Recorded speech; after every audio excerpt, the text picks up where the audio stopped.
Salut les copains, vous êtes un peu, vous êtes un peu comme la famille et donc vous méritez que je vous fasse une confession. Ce matin, je me suis réveillé en ayant plus envie de parler de golf que de football américain. Et il ne faut pas m'en vouloir, autant j'ai passé un week-end magnifique devant la Ryder Cup, mais j'ai aussi passé 3 heures et demie horribles devant mes chatons noirs. Et ce match a un petit peu gangréné mon avis général sur le foot de ce week-end. Mais par professionnalisme, je me suis penché sur l'émission de ce soir et là, je vois les Giants de Jackson Dart qui battent les Chargers, la première défaite des Colts, les Falcons qui battent les Commanders après avoir pris un 30-0 la semaine dernière par mes chatons noirs, les Ravens à 1-3, Jacksonville qui gagne, les Titans à 0 points et un match nul avec 80 points scorés. Mais il s'est passé plein de choses ce week-end, en fait. Et je peux pas laisser Dave Canales enfouir mes émotions au point de m'aveugler sur la qualité des matchs en général. Donc je suis là, devant vous, pour en parler. C'est le round-up de la week 4 de Fantasy Ballers.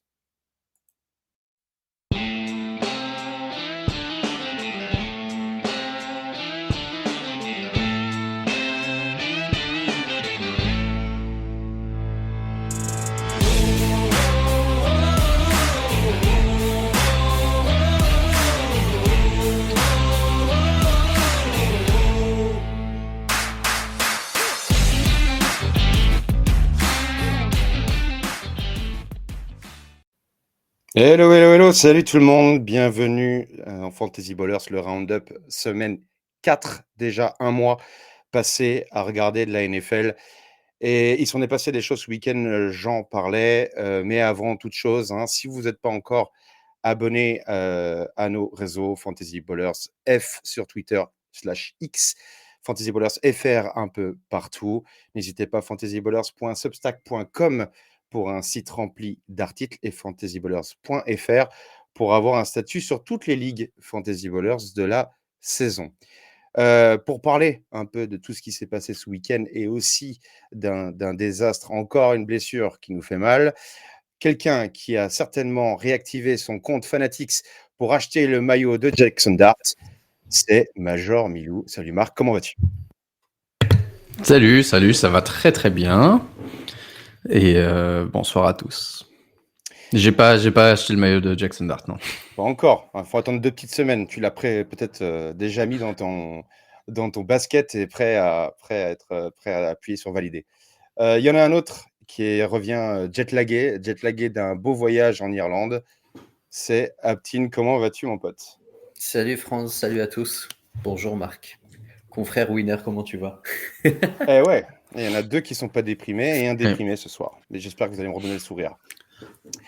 J'espère que dans le chat aussi, vous allez me redonner un petit peu le sourire. Je vous salue, ça cool, Julien FL, Nimodo, Pierrot38, Gwenig, Lucho, Znoki, ça fait plaisir de vous voir encore parmi nous. Et puis tous ceux qui nous écoutent en podcast, n'hésitez pas à vous manifester dans les commentaires et à nous follow si ce n'est pas déjà fait. Un dernier truc de promo avant de partir dans le premier chapitre, comme d'habitude, la question philo de la semaine. À gauche, à droite pour moi, à gauche de la tête de Marc, vous avez un petit QR code. N'hésitez pas à soutenir le podcast en flashant ce QR code. Quelques centimes nous aident toujours. Allez, on est parti. La petite question philo de la semaine. Et Marc, je vais démarrer par toi. On utilise une application, Sleeper, qui a ses défauts, bien entendu, mais qui a des qualités. Et une des choses, je pense, qui est regardée principalement par tous les managers fantasy, c'est un petit peu les défenses qui sont contre les joueurs que l'on a dans l'équipe. Donc les défenses, la qualité des défenses face aux receveurs, face aux tight ends, face aux quarterbacks. Alors moi, j'ai une question à te poser, peut-être pour aider aussi ceux qui démarrent un peu en fantasy. C'est à partir de quelle semaine on prend vraiment en compte ces références-là, ces statistiques de défense? Est-ce qu'on les prend assez tôt dans la saison parce qu'au final, c'est quand même déjà symptomatique de quelque chose, ou il faut attendre un peu, et si oui, combien de temps? Alors, pour cette première question, ouais, je pense que week 3, attends un peu avant de montrer ça, mais D'accord. pour pas embrouiller tout le monde. Mais ouais, à partir de maintenant, en fait, week 4, on peut vraiment commencer à utiliser les tendances qu'on a vues depuis le début de la saison. La semaine 1, 2, il peut y avoir des big plays qui expliquent, je sais pas, par exemple, tu te prends, tu vois, le match d'hier des Packers, ils prennent 40 points, ils prennent énormément de points des receveurs adverses, etc. Mais ça représente pas, ce match-là seul représente pas la qualité de leur défense normalement. Et alors qu'au bout de 4 matchs, en général, tu commences vraiment à avoir une certaine tendance. Et inversement, Dallas, on a très bien vu, par exemple, cette tendance se confirmer que les quarterbacks, les receveurs adverses contre Dallas, cette saison, c'est open bar. Et il n'y a pas de raison que ça change. C'est pas spécialement c'est pas expliqué par un adversaire, un play particulier, etc. C'est vraiment une tendance totale. Donc, moi, je dirais à partir de week 4, 5, 6, vraiment, là, tu peux y aller. Tu as toutes les. Comment dire Les données. Ouais, c'est ça. Tu as vraiment des données avec une bonne régression statistique qui dit que là, tu peux commencer à faire confiance à ces trucs-là. Et effectivement, c'est poste par poste qu'il faut le regarder en particulier. Pas se dire, tiens, je sais pas, Pittsburgh, c'est une bonne défense. Ok, Pittsburgh, c'est une bonne défense, mais en quoi quel impact ça a sur les scores fantasy des joueurs adverses, tu vois. Et donc, effectivement, tu peux te dire, je sais pas, il y avait une année, les Giants avaient une bonne défense, par exemple, mais ils prenaient toujours un touchdown par un tight end. C'était certainement par choix, j'imagine, parce que je peux pas croire que c'était par erreur. Mais c'était certainement par choix qu'ils décidaient de couvrir un peu moins le tight end, etc. Et en tout cas, ils en prenaient toujours un. Et donc, tu faisais jouer le tight end contre les Giants et tu étais quasiment sûr d'avoir un touchdown cette semaine. Donc, ouais, moi, je commence à le regarder assez rapidement, à partir de déjà week 3-4. Et je commence à faire certains choix s'il y a des choix à faire, parce que c'est là, en fait, où par rapport à par exemple, si tu fais des paris, si tu fais du daily fantasy, tu vois, où tu as le choix de tous les joueurs que tu vas prendre et que tu les prends par rapport à un salaire qui est donné, etc. Là, c'est hyper important de regarder ça. Pour nous, pour la fantasy normale, tu es restreint par les joueurs que tu as dans ton équipe. Donc, en général, tu n'as pas non plus 150 choix à faire, tu vois. Si tu hésites, j'en sais rien, moi, c'est pour ça qu'on fait les start-sit, tu vois. On va faire les start-sit, tu hésites entre Jordan Love qui joue contre Dallas et j'en sais rien, moi, je peux regarder Taylor Murray qui joue contre Seattle. J'hésite entre ces deux-là, tu vas te dire, tiens, je vais peut-être faire jouer Jordan Love parce qu'il joue Dallas, tu vois. Mais c'est rare d'avoir vraiment des choix à faire qui sont purement par rapport à la défense adverse. C'est un élément à prendre en compte parmi plein d'autres, mais c'est pas ça qui va prendre entièrement. Tu vas pas faire un line-up basé sur les défenses adverses. Ouais. Non, mais par exemple, tu pouvais avoir, on en parlait, enfin, ils en parlaient parce que j'étais absent dimanche pour le warm-up, mais tu pouvais avoir en flex à te poser la question, par exemple, entre un Montgomery qui était en train de jouer soi-disant la deuxième meilleure défense contre la course, ou bien un Keenan Allen, par exemple, pour ton flex. Et là, ça a de l'impact parce que tu pourrais te dire, je mets Keenan Allen Exactement. parce qu'il a confirmé, ça joue une défense moyenne.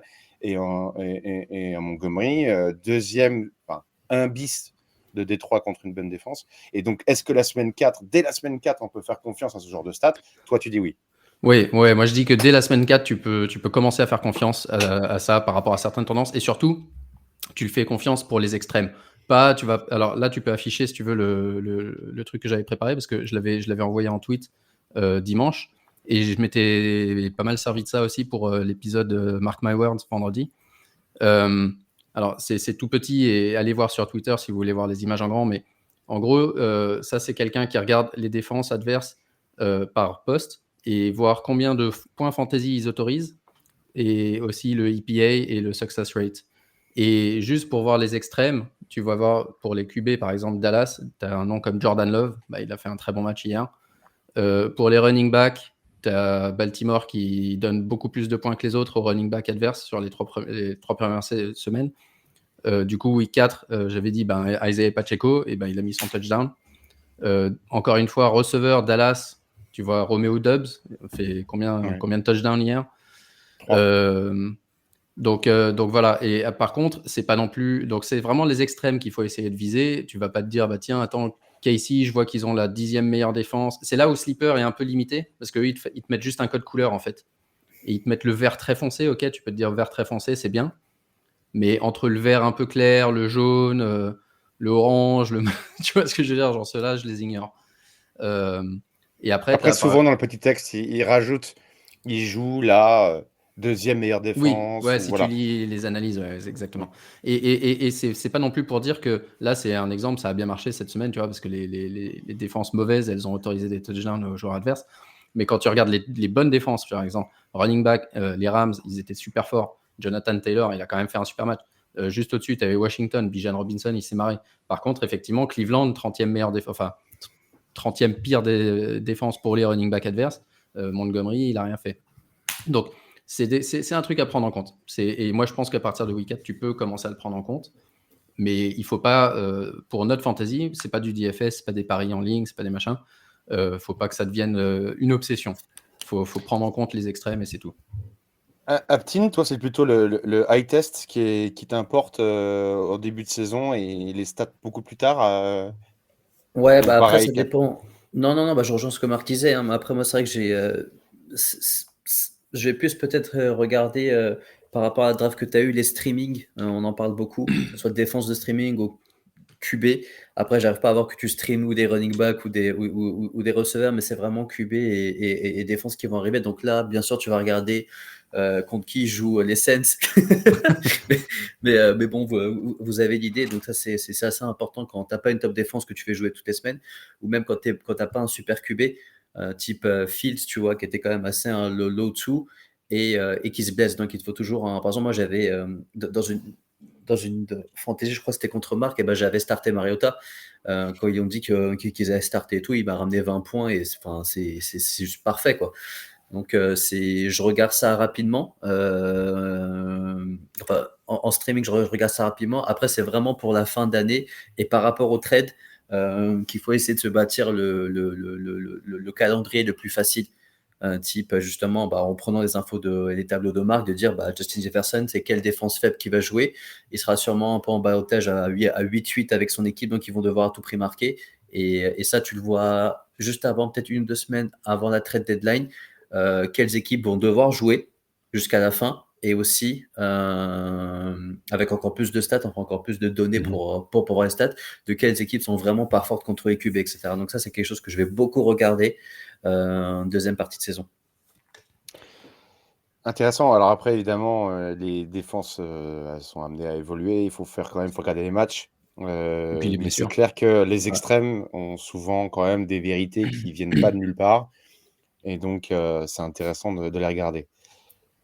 Tu peux Très voir bien. les blessures des défenseurs aussi, parce que si tu as une bonne défense, mais qui a perdu un joueur clé dans la défense, elle ne va pas forcément se comporter de la même manière dans les premiers matchs.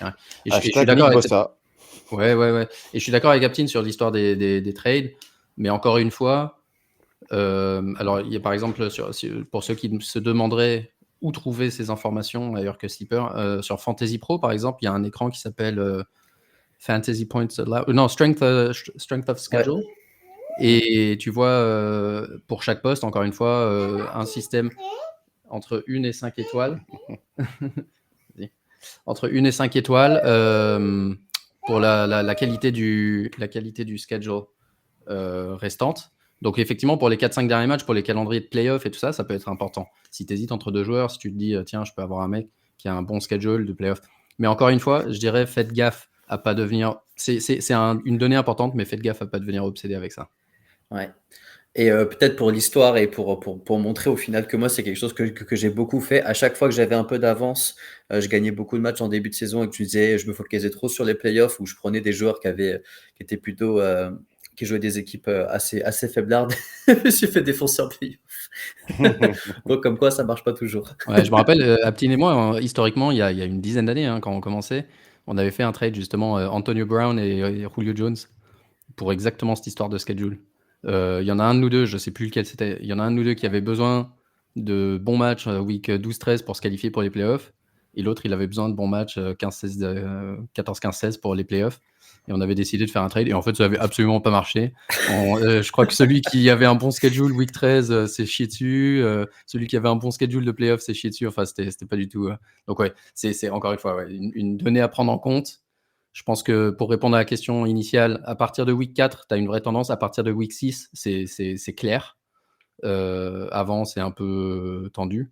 Mais ouais, vous laissez pas trop obséder par ça non plus. Super, réponse très très complète. Merci beaucoup, messieurs. On va passer du coup au match de ce week-end. Et vous avez, pour ceux qui nous écoutent en audio, n'hésitez pas à aller sur YouTube voir le replay et la magnifique slide sur les différents scores du week-end et aussi le score de la Ryder Cup Go Europe. Mais il y a un match, Aptine, toi, évidemment, que tu as envie de mettre en avant et prends quelques minutes quand même pour nous parler de ce voyage. Tu étais à Dublin pour voir Minnesota contre Pittsburgh. Ouais, Steelers. exactement. Donc, c'est le premier match des Steelers en Europe. Donc, à chaque fois que ça doit faire 10 ans que je vais chez Marc, dès qu'il y a un match à l'FL London, mais j'attends de voir les Steelers. Donc, j'en ai bouffé du Jacksonville. Et là, c'était le moment où je pouvais voir les Steelers. C'est aussi la première fois que j'allais en Irlande. Donc, franchement, c'était extrêmement sympa. Je trouvais que l'ambiance générale était meilleure que celle de Londres. Après, là, ça faisait vraiment que. Après, Dublin est quand même une petite ville par rapport à Londres. Donc, tu voyais vraiment que tout le monde était. Vraiment, toute la ville était en effervescence. Tu avais même tous les magasins qui se voulaient de luxe, les Rolex, les machins qui avaient mis des trucs de football américain devant. Ça faisait un peu bizarre, mais écoute, au moins, j'étais vraiment à fond dedans. Le match en lui-même, excellent match. J'étais vraiment parti. Moi, par exemple, dans mon pick-up, j'avais mis que les Vikings allaient gagner. Mais je m'attendais à un match serré et en fait c'était un match que je trouve qu'on a dominé du début à la fin. Après, la fin était toujours un peu compliquée, mais c'était vraiment un super match. L'ambiance pendant le match était vraiment vraiment bonne. C'était assez équilibré, je dirais, en termes de fanbase. Je dirais quand même il y avait peut-être 60% c'était du Steelers, mais les Vikings sont une équipe extrêmement suivie hors des US avec un peu leur chant, etc. Donc c'était vraiment bien. Et peut-être sur toutes les 2 ou 3 coupures, je sais pas si on m'avait dit qu'on voyait ça à la télé, mais tu avais un sort de groupe irlandais qui commençait à faire de la musique à chaque fois. Et ça partait d'un coup, c'était quand même assez bien foutu. Et voilà, franchement, super expérience. Je suis rentré aujourd'hui et bon, décalage, j'étais pas trop dur, mais je me suis réveillé tôt, donc je suis un peu fatigué. Donc, s'il réitère l'expérience Dublin, ce que je pense qu'il va arriver, à mon avis, tu conseilles. Ouais, je conseille. Franchement, je conseille. Après, je me dis peut-être que un peu même les premiers matchs à Londres, enfin, il bloquait Regent Street, qui est sûrement un peu pas Champs-Élysées, mais presque Champs-Élysées. Il a bloqué. T'avais que des events pendant toute la journée, beaucoup de joueurs qui venaient, qui allaient dans certains magasins, JD Sport, Nike, qui faisaient des grosses séances d'autographes. Là, j'ai l'impression que ça s'est un peu calmé sur les dernières années. Peut-être qu'ils se sont un peu habitués. Ouais. La qualité des matchs aussi n'est pas extraordinaire. C'est toujours un peu les mêmes équipes qui vont revenir. Je pense notamment à Jacksonville. Les Falcons, ils sont souvent là, donc c'est pas souvent les plus beaux matchs.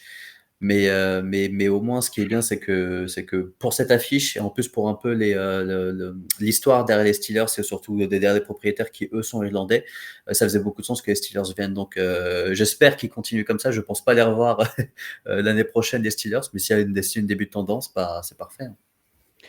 Et d'un point de vue fantasy, tu as quelque chose à mettre en avant quand même dans ce match, parce qu'au final, il s'est passé des choses. Il s'est passé beaucoup de choses, beaucoup de turnovers, beaucoup de calls qui ont été overturned contre les Steelers, donc c'était quand même marrant. Enfin, maintenant que c'est fini, qu'on a gagné, c'était marrant, mais pendant, c'était beaucoup moins marrant. Mais non, en termes de fantasy, il y a eu, en fait, et ça, ça, on dit un peu tout le temps quand on regarde les matchs de Londres, c'est qu'on s'attend pas vraiment à un gros match offensif. Tu vois un peu les superstars qui jouent pas super bien. Tu vois peut-être le receveur 2 ou 3 ou running back 2 ou 3 qui va faire des stats, mais le match Ils ont du mal à généralement voyager. est pas fou. Exactement, ouais. Mais là, je trouve que toutes les stars étaient au rendez-vous. Justin Jefferson, je crois qu'il a dû avoir 6 targets en l'espace de 5 minutes. Je me suis dit, ça va être un gros match. Et puis, il finit à combien plus de 120 yards, pas de TD, mais vraiment un excellent match. Jordan, Addison Quasiment est 18 revenu. points fantasy. Addison est revenu, il a fait un super match aussi. Et du côté des Steelers, Rodgers, ça fait du Rodgers, je crois qu'il a fini à 18 sur 21, 18 sur 22, un truc où bon, il n'a pas envoyé des ballons très, très, très loin, mais on en a envoyé un seul sur 7 yards et Metcalf a fait le reste. Ce qui est un peu dommage, c'est que surtout que dans une équipe assez conservatrice type Steelers, quand ils prennent le lead, en fait, déjà qu'ils ne proposent pas grand-chose offensivement. Donc là, quand ils ont pris le lead assez rapidement, en fait, tu vois, c'était vraiment des petites passes à Gainwell qui a fait un match extraordinaire. Moi, dès que j'ai vu que Jan Warren était blessé, j'ai start Gainwell partout parce que déjà qu'il jouait bien quand Warren était là. Dans un match qui allait être un peu fermé, surtout un match abroad, bah, tu vas dire ah bah là c'est typique le genre de match où il peut te ramener 10-15 points. Il en a ramené je crois plus de 25. Donc c'était un peu bénéf pour toutes les personnes qui ont starté.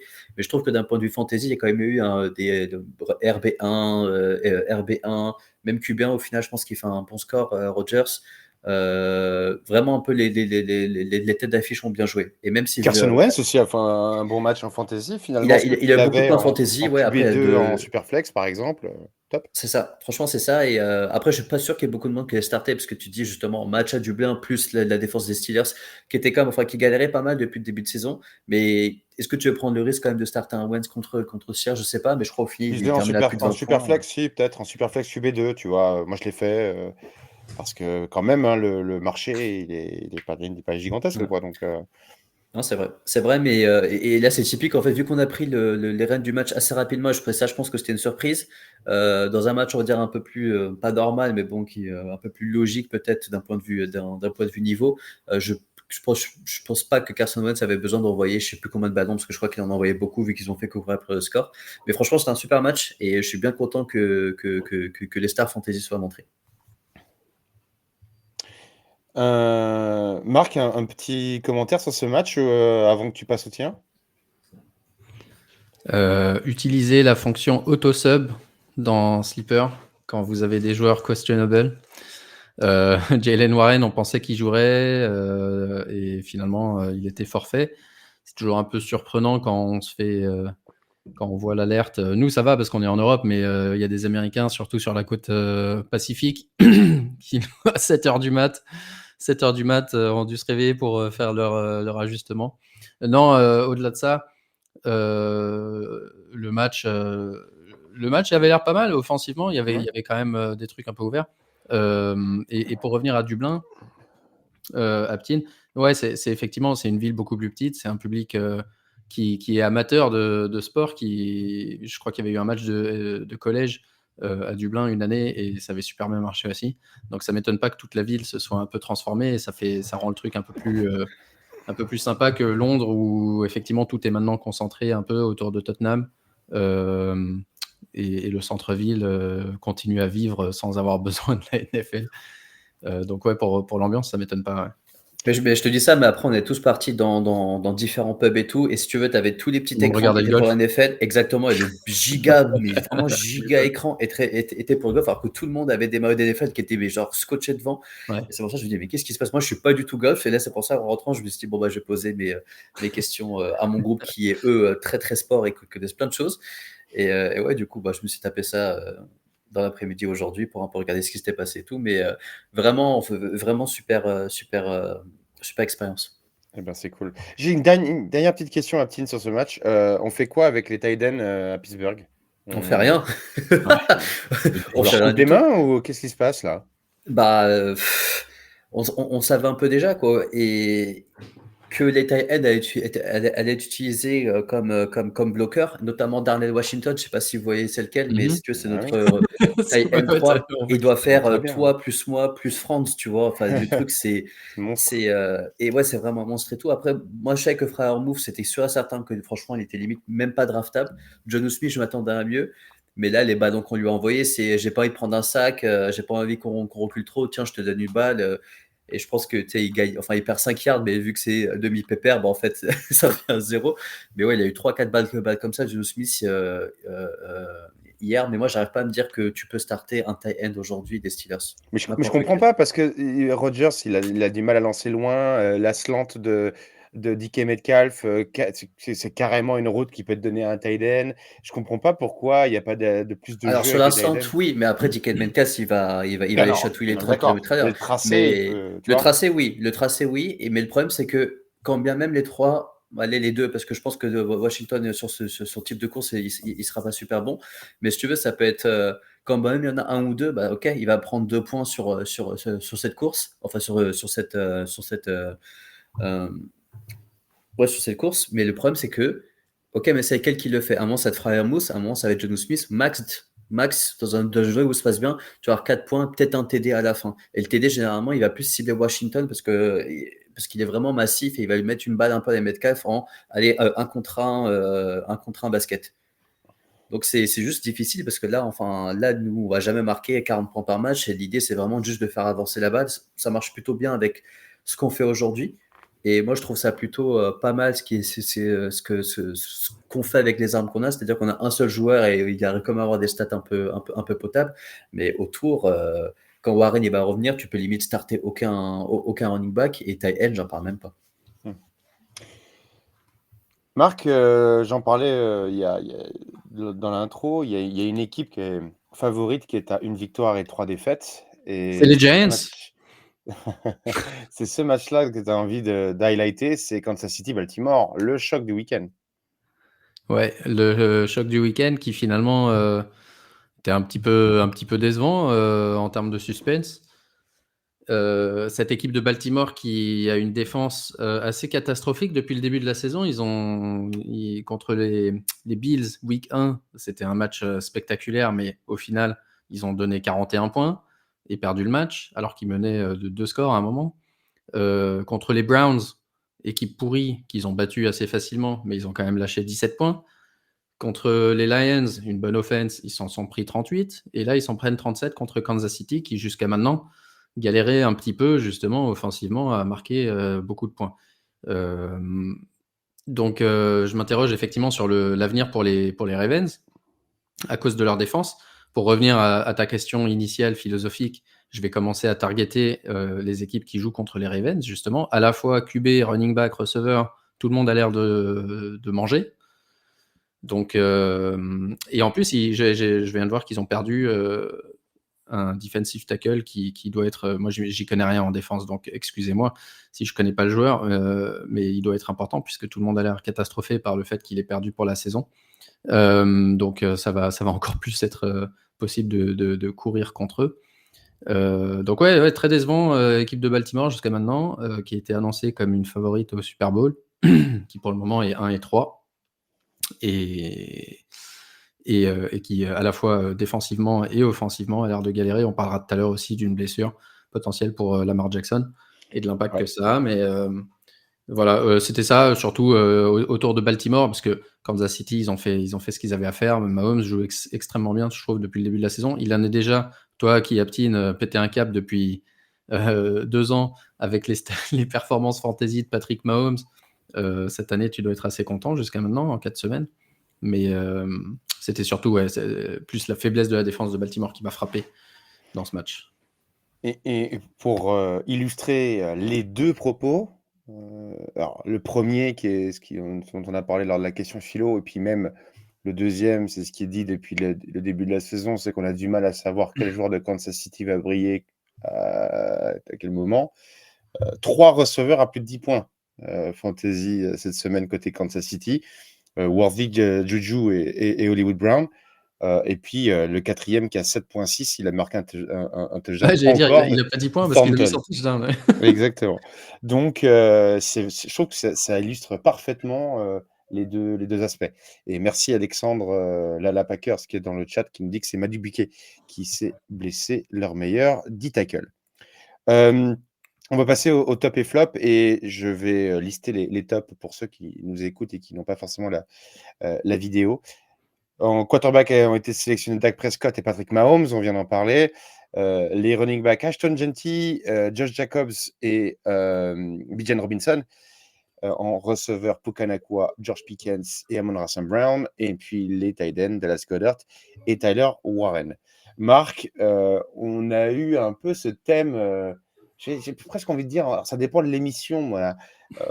On a souvent parlé des rookies et comment on gérait des rookies en fonction de leur poste et en fonction des match-ups. Bah là, il y en a un qui ça y est, s'est lancé et a bien brillé cette semaine. C'est ton top de la semaine, j'ai l'impression. Ouais, et tu parles de Ashton Genty, mais effectivement, cette année, je trouve qu'il y a eu une panique encore plus prononcée que les autres années sur les rookies en général et sur Ouais. les rookies running back en particulier. Une panique assez incompréhensible au bout de 3 matchs parce que même ne serait-ce que l'année dernière, on regarde un Bucky Irving qui a fait gagner des ligues à des gens, au bout de 3 matchs, il faisait rien. Jahmyr Gibbs, qui est un des meilleurs running backs, de la ligue maintenant, au bout de 3 matchs, on se disait: «Mais attends, mais en fait, il joue même pas». Le mec, il fait jouer, je crois que c'était déjà Montgomery à l'époque.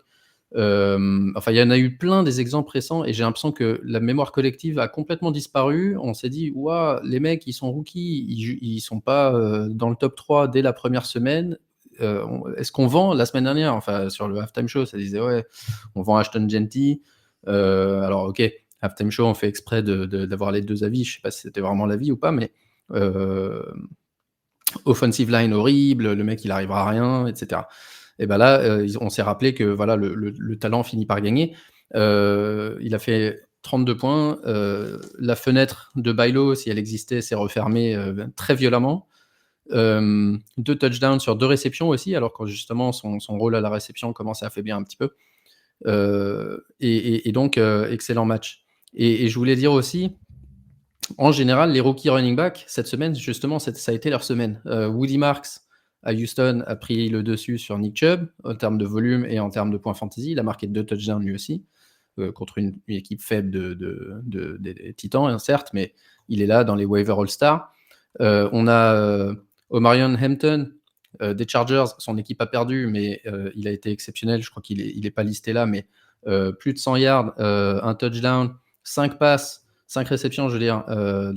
Et là, et surtout un volume de RB1 quand on regarde son rush share, sa target share, etc.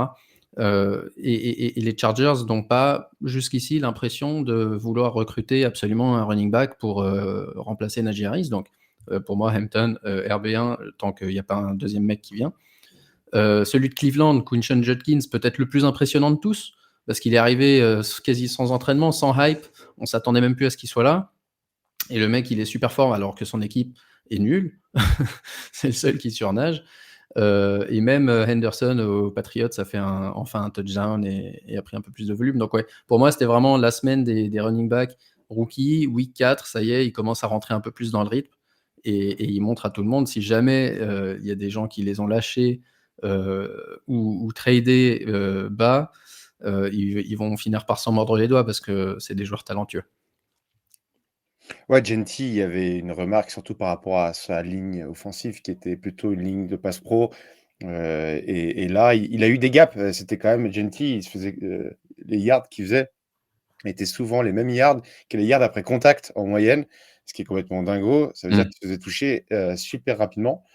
Là, force est de constater il a bien explosé. Et je pense que de manière générale, la panique qu'il y a pu y avoir, et notamment, je pense surtout à Genty et Hampton, c'était le rapport qu'il y avait à leur value et d'où ils ont été draftés. Maintenant, je pense qu'il n'y a personne de chez Fantasy Ballers, en tout cas qui suit Fantasy Ballers dans les ligues Fantasy Ballers, qui ont tradé ou lâché. Il faudrait regarder. Est-ce qu'il y a des gens des ligues Fantasy Ballers qui ont tradé Ashton Genty? J'en suis Non, même pas Genty, je certain. pense pas, mais Je pense pas. Mais les Américains peuvent avoir fait des dingueries de ce type, potentiellement. Aptin, toi, on reste dans la mouvance de ton voyage irlandais. C'est DK Metcalf que tu as envie de highlighter. Ouais, exactement. Et pour le coup, juste pour l'info, je comptais mettre Pat Mahomes parce que j'ai beaucoup vu du match et je le trouvais plutôt bon, même s'il y a il y a des lancers où il a vraiment peu de bras et ça me choque de le voir en fait rater des cibles parfois ouvertes, mais j'en avais plusieurs. Mais ouais, je voulais parler de DK Metcalf parce que je trouve quand même qu'on arrive à malgré tout l'utiliser. Et je sais que ça va être. Je pense pas que le prix pour le prix pour lequel vous l'avez payé, vous allez avoir un peu votre retour sur investissement. Mais je pense qu'il sera amené à de plus en plus jouer dans une équipe qui a que lui. A que lui parce que Jalen Warren n'est pas RB1, Gainwell n'est pas RB1. Les tight ends, ça sera pas une menace dans l'équipe. Donc on voit quand même que Rodgers va lui donner ses targets et généralement sur des plays où on peut justement profiter d'où il est extrêmement fort. Donc c'est ou en red zone dans une balle un peu un basket ou justement sur une slant où là tu peux utiliser toute la vitesse qu'il a. C'est juste assez dommage que le match soit tourné rapidement pour nous parce que je pense vraiment qu'il pouvait aller chercher les 30 points assez facilement sur ce match. Mais je m'attends quand même à avoir pas mal de choses positives entre Rodgers et Metcalf jusqu'à la fin de saison. Moi, je voudrais highlighter George Pickens parce que George Ouais, Pickens, je l'avais aussi, c'était un de mes trois. George Pickens, il est l'air de rien. On se posait quand même des questions avec la blessure de CeeDee Lamb. Est-ce qu'il peut prendre le rôle de numéro 1? Je crois qu'il a bien pris le rôle de numéro 1. Alors, je pense que les fans de fromage dans le chat vont dire que la défense est absolument catastrophique dans le backfield. Certes, néanmoins, il a quand même bien prouvé. 11 targets, 8 réceptions, 134 yards de touchdown, c'est monstrueux. Je pense qu'il y en a beaucoup qui ont dû le bencher par pure frayeur. On joue les Packers qui ont montré de belles choses malgré la défaite contre les Browns. Je veux bien, mais bon, qui est un accident. Ils doivent s'en mordre les doigts. Pickens était un joueur incroyable. Et justement, je voudrais quand même vous demander, je peux vous donner son calendrier. C'est les Jets, Carolina, Washington et Denver, les 4 prochaines semaines. Rappelez-moi quand CeeDee Lamb revient. Logiquement, 3 semaines, je pense. Donc, les 2 prochaines semaines, c'est New York Jets et Carolina. Alors, Carolina, il va se taper Jesse Horn, certainement, mais bon, qui est un des rares qui arrive à mettre un pied devant l'autre. Mais au final. Carolina, en plus, alors c'est là où, encore une fois, quand tu regardes la qualité des défenses adverses, tu peux te dire, Carolina, bon, ils ont Jesse Horn qui est bon, mais ils prennent beaucoup de points. Donc, tu pourrais te dire, tiens, les receveurs, ils doivent marquer pas mal de points. Mais en fait, comme ils prennent beaucoup de points, les équipes adverses ont tendance à courir énormément contre Carolina. Parce que, donc, en fait, les receveurs, c'est pas un super match-up pour eux. Et parce que les points, ils sont pris ailleurs. Là, il y a 2 touchdowns de la special team. Enfin, bref. Anyway. Le fait est que on est d'accord pour dire George Pickens, c'est un must-start finalement, quel que soit le match-up. Oui. Marc? Oui. Et Aptine, d'accord?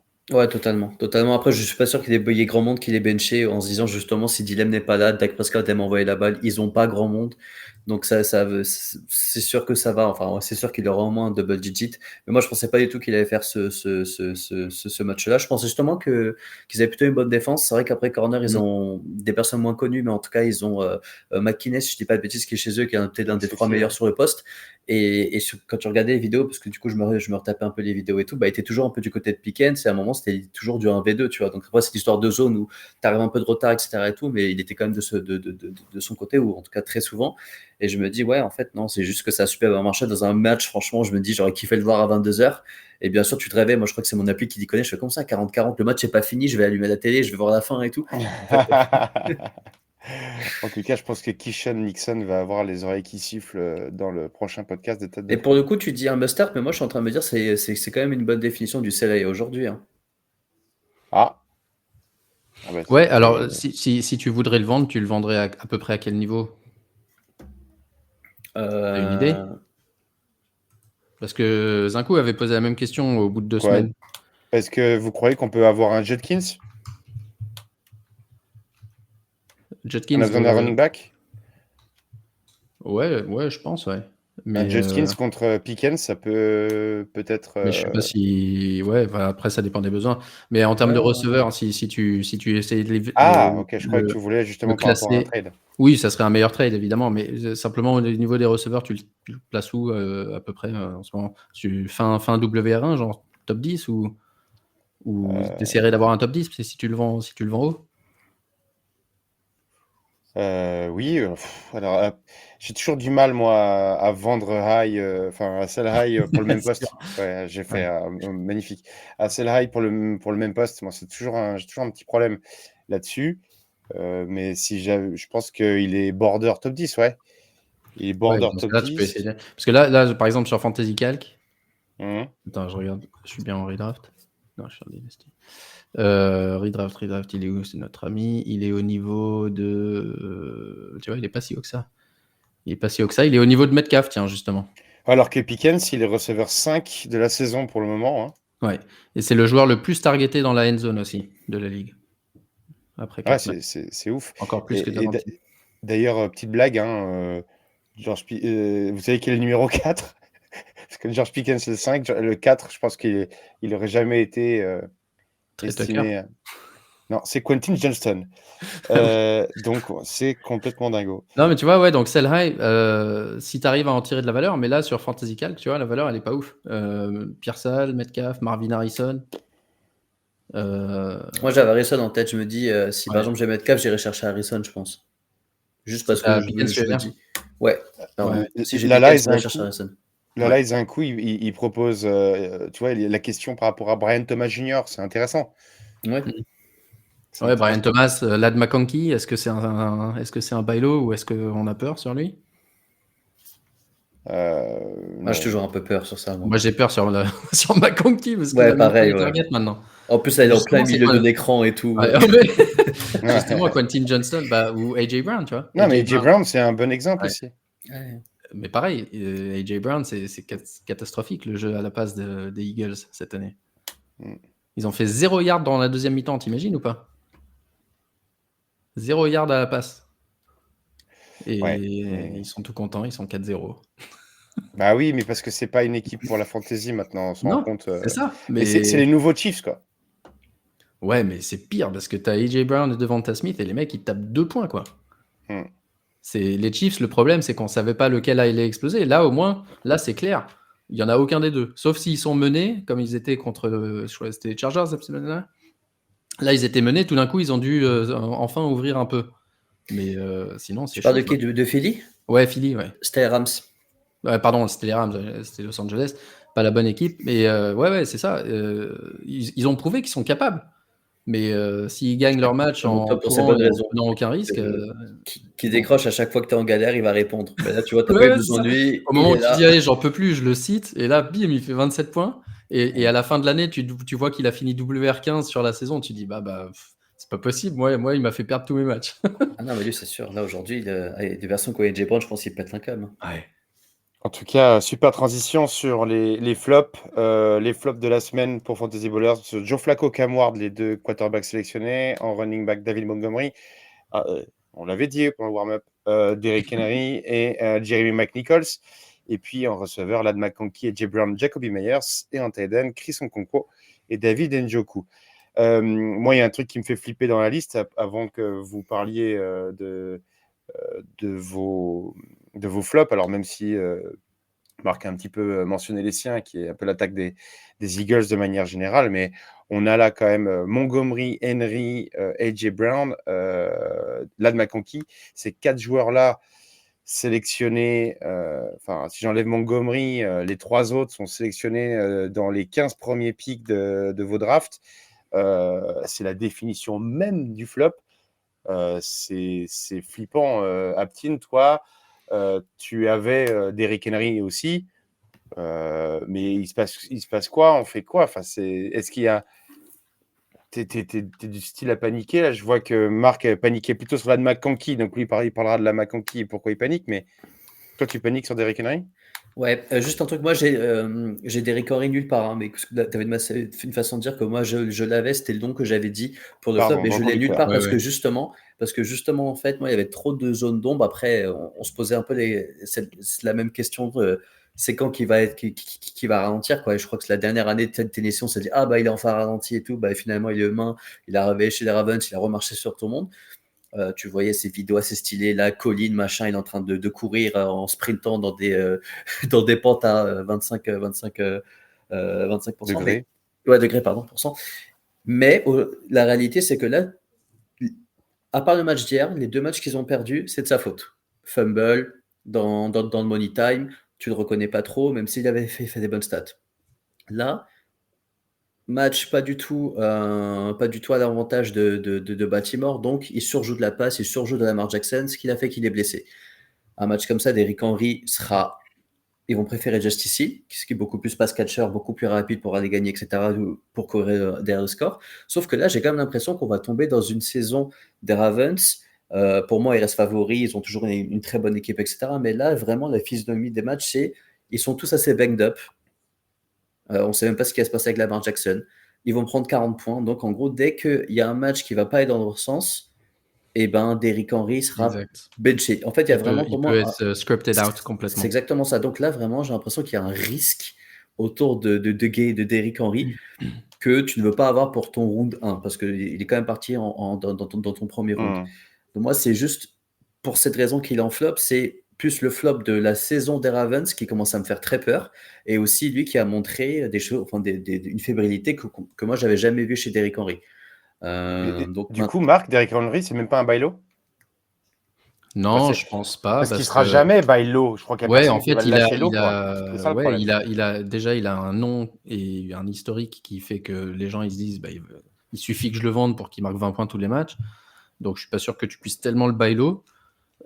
Et en plus, même si tu y arrivais, je pense que tu le ferais à sa juste valeur. Ça serait même pas low, tu vois. Donc en fait, je pense que sa valeur, toute la saison, elle va rester au-dessus de ce qu'il est capable de faire par rapport au risque de faire un mauvais match. Et c'est marrant parce que déjà l'année dernière, on jouait à la guillotine et Derrick Henry, on se disait, c'est fou, il a éliminé 5 équipes sur les 16 semaines. 5 fois, il y a l'équipe de Derrick Henry qui s'est retrouvée allumée et 5 fois, on a dû mettre de l'argent dessus en se disant, mais donc ça prouve qu'il a en fait un floor qui peut être mauvais. Et exactement pour les raisons que Captain a dit, c'est que si cette défense de Baltimore continue à prendre 35 points à chaque fois, en fait, il va se faire script out du match. Et ça, c'est un problème. Ouais. Et bon, eh bien, clipons. Et en plus, si Lamar est blessé, c'est encore pire. Ouais, voilà, ouais. Pire ou clipons mieux, tout enfin moi, ça, je et sais ça se pas, trouve, il je va le faire prends 100 plutôt points bien, sur les moi. 5 prochains matchs. Mais Attention au clip Twitter quand il aura fait 100 points dans les 5 prochains matchs. Ouais, c'est clair.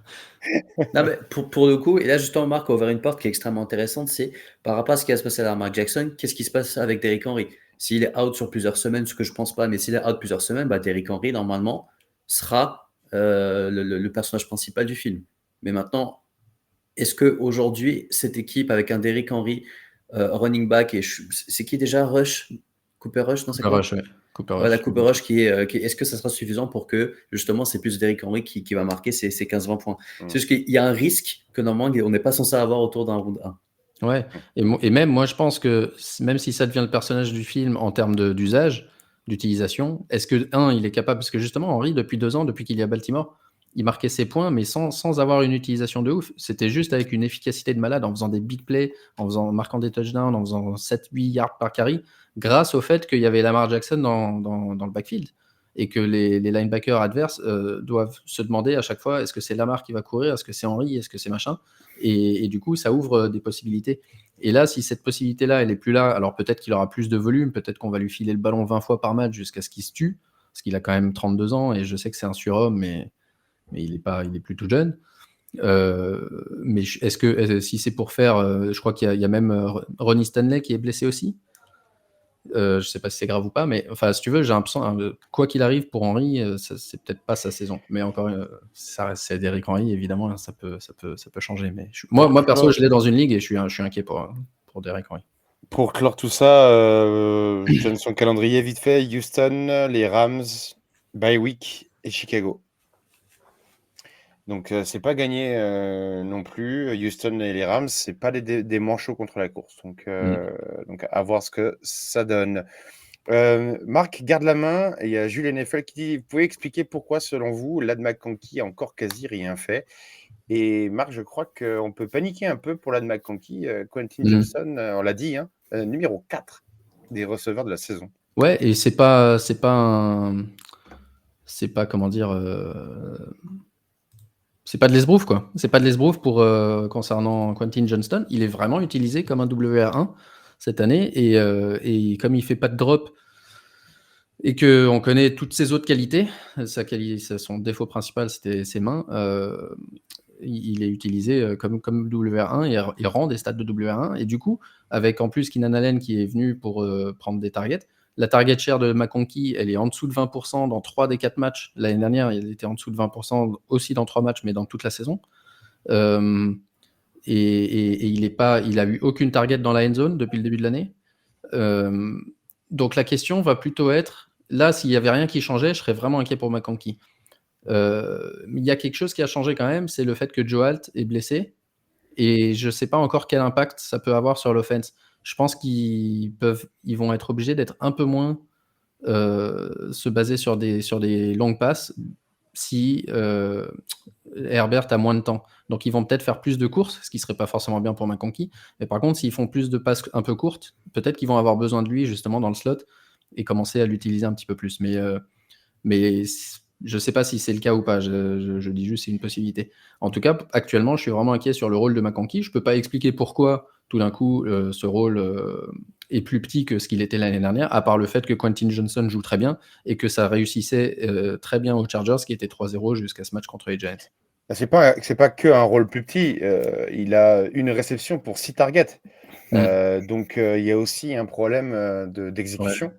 Ouais. Alors, est-ce que c'est une exécution côté Herbert, une exécution côté la McConkey? Je vous laisse faire votre analyse, mais ce qui me rassure un tout petit peu, c'est qu'il est là en termes de snap. Alors oui, il est target share, on est parfaitement d'accord, mais il est encore là en pourcentage de snap, parce qu'il a plus de 90% des snaps joués. Oui, on n'en est pas à Calvin Ridley qui disparaît complètement. Voilà, exactement. Mais comme tu le dis, oui. il a quand même un rôle inférieur à l'année dernière. Parce qu'il a de la concurrence au sein même de sa propre effectif, quoi. Ouais. Un avis, Aptine, rapidement sur la McConkey avant qu'on passe au Waiver All-Star? Non, tout a été dit. Après, le fait qu'Inanan vient sur un rôle qui est très proche aussi de McConkey fait que il a moins de target. Et moi, je mets ça un peu aussi sur le dos d'Arbo qui vient instaurer vraiment aussi je vais dire un jeu assez équilibré où ça défend très bien. Et je pense que nous, on voit les Chargers comme une grosse attaque, mais ça reste plutôt une très bonne défense et une attaque qui fait le boulot pour marquer. Et au final, quand tu as 3 receveurs avec des qualités, en tout cas vraiment Johnson qui a des qualités différentes, ça fait que tu te retrouves avec le syndrome d'effort qui est il y a un mec qui va pas manger. Et là, c'est vrai que ça fait McConkey, c'est peut-être la deuxième fois et c'est pas le prix que tu as payé pour McConkey, mais ça revient à ce qu'on dit tout le temps avec les vidéos du début du training camp quand on voit Johnston qui était que les drops. Ah, drop of the day, c'est marrant, machin et tout. Mais lui, dès qu'il a un catch, ça prend 6 points en fantasy. Ouais, et aussi, et j'ajouterais que les drops de Quentin Johnston faisaient le buzz sur Twitter, et donc on les voyait tous. Mais ceux qui lisaient, par exemple, Coach Speak Index et d'autres, des insiders, genre 32 Beat Writers, etc., vraiment les insiders disaient, moi j'étais même surpris de voir les drops, parce que justement, je venais de lire pendant 3 jours que tout le monde disait Quentin Johnson a vraiment passé une étape, il joue super bien, il a fait un play de ouf, il a fait une réception dans la end zone, machin. Et puis là, je vais sur Twitter et je vois un drop horrible et tout le monde qui se fout de sa gueule en disant le mec c'est un bust. Et j'étais un peu surpris. Et je te jure, moi j'en parlais pas trop parce que justement je gardais un œil sur lui. Mais j'étais vraiment surpris de cette différence. Et c'est un exemple, de temps en temps ça marche pas, comme on parlait avec Zinkou l'autre jour de Jameson Williams, où à chaque fois on croit qu'il va avoir un rôle plus gros, mais en fait c'est toujours du boom bust. Mais Quentin Johnson, je te jure, je lisais vraiment des très très bonnes choses de tous les insiders, et après je voyais les drops et je me disais les bonnes choses c'est gentil, mais s'il fait 3 drops ça va être pareil. Et en fait finalement jusqu'à maintenant il les a pas fait. Les waiver All-Star de la semaine, Matthew Stafford et Carson Wentz en QB, Justice Hill, Woody Marks, Kenneth Gainwell en running back, Romeo Doubs, Tutu Atwell et Juju en receveur, Jack Tonjes et Tommy Tremble en... C'est Tonjes, je crois qu'on dit. Hein, ouais, j'en sais rien. Oui. Mais... j'ai entendu un commentateur dire Tonjes, donc j'ai pas envie de dire Tongs, tu vois, parce que sinon on va... Je rigole pas à cause de ta prononciation, je rigole parce que je me dis, cette équipe, elle prouve à quel point on sait rien. Oui. On sait rien. Tu me diras, il y a Tommy Tremble après. Enfin bon. Et on sait rien non plus. Aptine, justement, garde la main. J'insiste un peu sur tes Steelers, mais du coup, Kenneth Gainwell is for real? Ah oui. Combien de temps, Warren, on va plus le voir? Qui ça? Warren, on le voit pas pendant combien de temps? Non, mais vu qu'ils ont dit qu'ils allaient les bencher pour ce match-là et qu'on est en bye week la semaine Oui. d'après, pour moi, je pense qu'il sera de retour dans 2 semaines. Mais c'est juste que c'était typiquement un joueur que j'avais dans mes équipes parce que je me dis que Jalen Warren peut se baisser. Et tant que j'ai pas vu Caleb Johnson vraiment performer sur 3 semaines, en fait, Gainwell peut très rapidement devenir un flex super intéressant et personne va aller le chercher. C'est pour ça, moi, je l'ai dans plein Oui. plein de Ah trucs. voilà, j'allais te poser la question du coup, du fait qu'il y ait la bye week. C'est le bon plan? C'est dangereux de prendre un spot du bench pour lui quand même, malgré le retour, tu vois? Comment on fait? Ça dépend. Moi, je l'avais avant, donc si tu veux,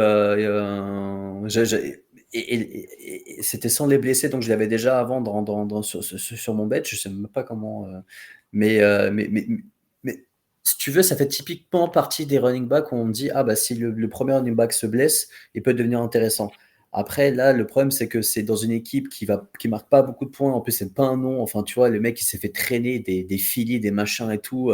Il n'a jamais rien fait de sa carrière, mais si tu veux, là, c'est vraiment sur 3-4 matchs d'affilée. Si le running back 1 est blessé, pour moi, il peut ramener de double digit à tous les matchs. Ok, c'est Zach Moss, mais en gros, mais le truc, c'est que ça répond pas à ma question. Qu'est-ce qu'on fait demain?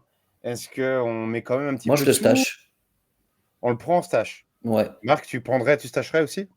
Ouais, si j'ai de la place, mais sinon, c'est pas une priorité pour moi parce que, comme tu disais, Jalen Warren, il était à 2 doigts de jouer. Et, ils se sont dit, il y a la bye week, on va pas le forcer.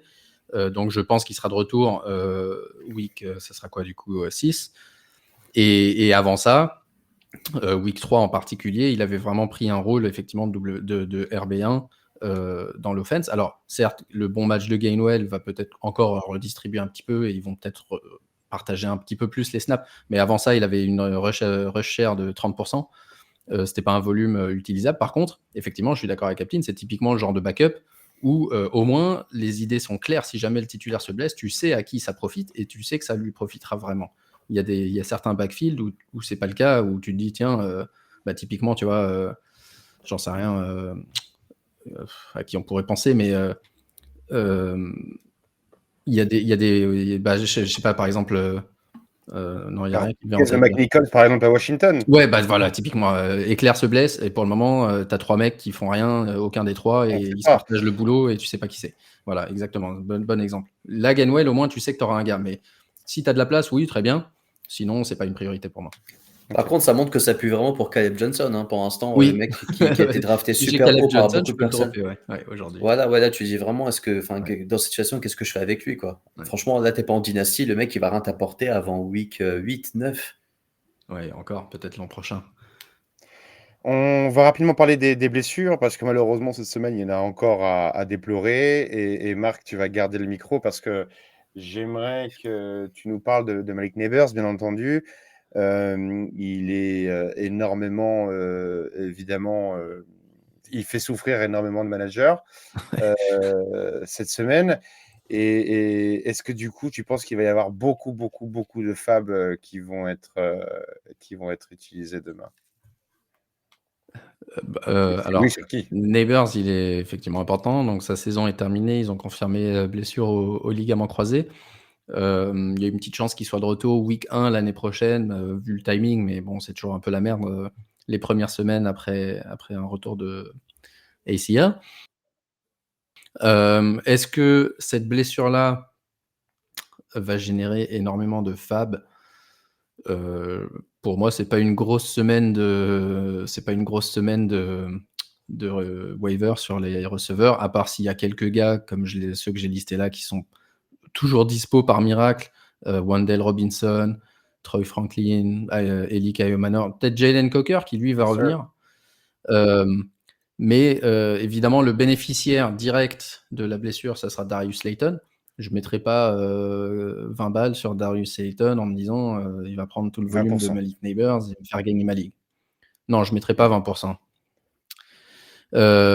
Donc ouais, je pense que c'est un peu la misère. Il n'y a pas un bénéficiaire comme George Pickens, même Wandale Robinson. Je pense pas qu'il bénéficie énormément de cette blessure parce que il a absolument pas le même rôle.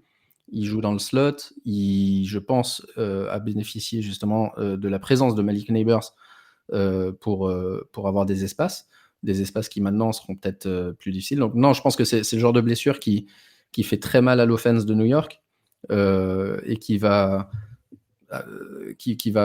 comment dire, concentrer l'offense plus sur le running game et sur des passes courtes à Wandale, en espérant que Darius Slayton, dans le deep, il est capable, hein, mais c'est évidemment pas Malik Neighbors qui est capable de gagner en 1 contre 1 contre des bons corners. Donc non, je pense que ça va bénéficier à personne. Et en tout cas, je ne mettrai pas 150 balles sur Darius Slayton. Surtout qu'on a rien...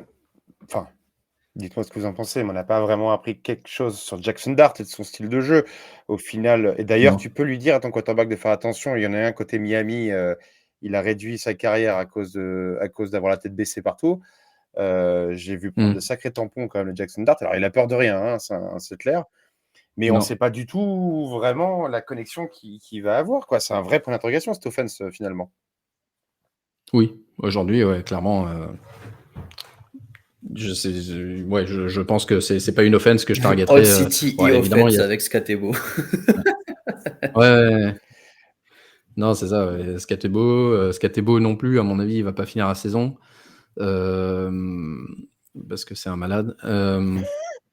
Non, le seul où je vois vraiment alors j'ai vu effectivement un changement de rôle après la blessure de Neighbors. C'est Theo Johnson, j'allais te faire transitionner là-dessus. C'était le seul qui avait un nouveau rôle, et quand on sait l'horreur de la position de Tylen au-delà du top 5, ça peut être un mec à la limite, là tu peux mettre $1 ou 2 en espérant voir un peu plus de rôle pour Theo Johnson avec Jackson Dart. Ouais. Aptine, un avis sur la blessure de Lamar et est-ce que ça pourrait impliquer et qui toi tu aimes targeter si on a Lamar dans son effectif dans ces waivers? Alors, c'est une très bonne question. Maintenant, moi, j'arrive pas. Là, on a marqué multi-week parce qu'on ne sait juste pas en fait la gravité de la blessure. Est-ce qu'il n'y serait pas sorti parce que juste il faisait défoncer, il disait ça sert à rien qu'on force plus sur ce match, il est mal retombé, on va juste pas prendre de risques. Est-ce qu'il y a une vraie blessure maintenant? Et ça, c'est ce qui est bien, c'est que dans vos ligues, il y a toujours des différentes histoires, des sens contraires. Et regardez, par exemple, si la personne de Lamar Jackson réussit sa saison, s'il ne réussit pas sa saison, il va commencer à paniquer. Donc là, c'est vraiment qui je peux lui proposer. En plus, il y a moyen qu'il n'ait pas de remplaçant. Exactement. Donc là, l'idée, c'est vraiment d'aller lui proposer des 1 ou 2 quarterbacks qui, par exemple, aujourd'hui, un Daniel Jones, Lamar Jackson, moi, je suis dans Lamar Jackson, je suis en galère et tu m'envoies Daniel Jones, bah, je dis oui, parce que tu n'as pas le choix. Ouais. Et quand il revient... C'est exactement un trade que j'ai fait la semaine dernière pour le manager qui avait Joe Burrow. Et du coup, moi, je me dis, regardez vraiment... faudrait peut-être aussi en profiter maintenant, c'est un peu un pari aussi, s'il a vraiment peur et qu'on n'a pas la news, allez regarder. Moi, je doute quand même qu'on parle de plusieurs semaines, peut-être 1-2 grands max. Moi, je pense même que là, en fait, ils sont déjà dans un sentiment d'urgence parce que, pour rappel, ils sont à 1-3 pour quelqu'un qui était censé, pour moi, avait le niveau pour tout gagner cette année. Je pense pas qu'ils peuvent se permettre... un calendrier compliqué quand même.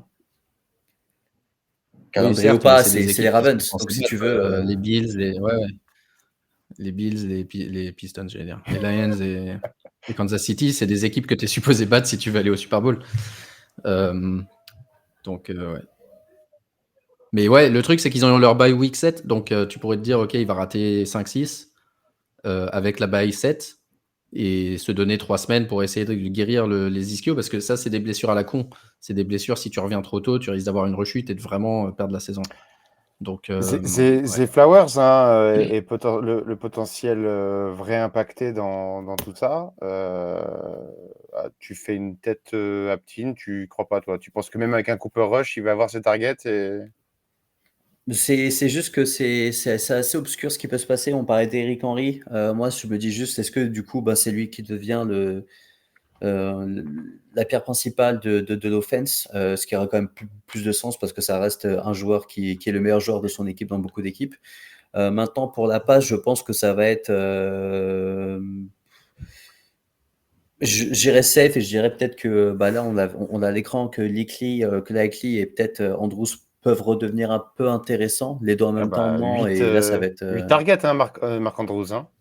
Donc, je pense vraiment que ça peut être quelque chose qui. Moi, aujourd'hui, je regarderais plus les tight ends et de me dire, bah, là, il y a un petit truc à faire.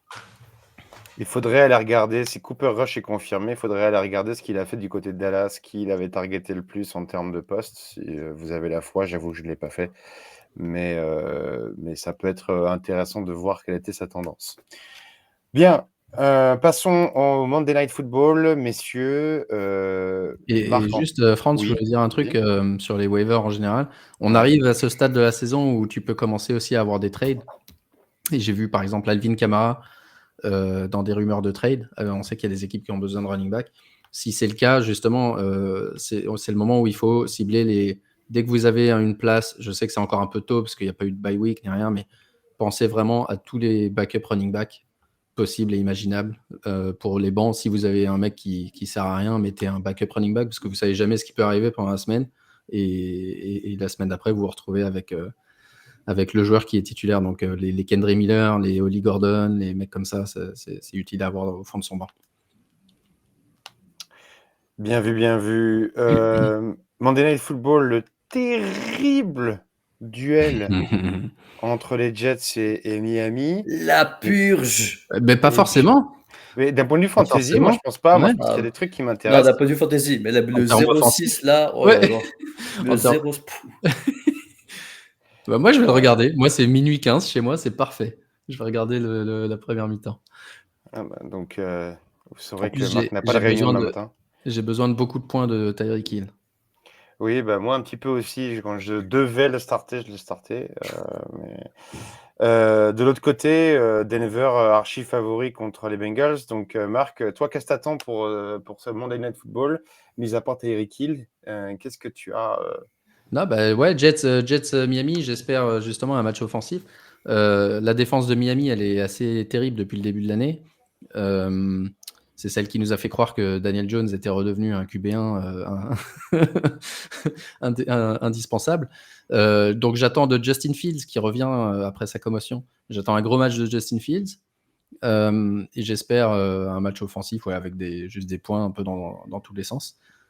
Et pour le deuxième, Bengals Broncos, ça risque d'être par contre un match défensif parce que si les Bengals n'arrivent pas à faire mieux que ce qu'ils ont fait la semaine dernière, ça risque de précipiter un peu leur saison.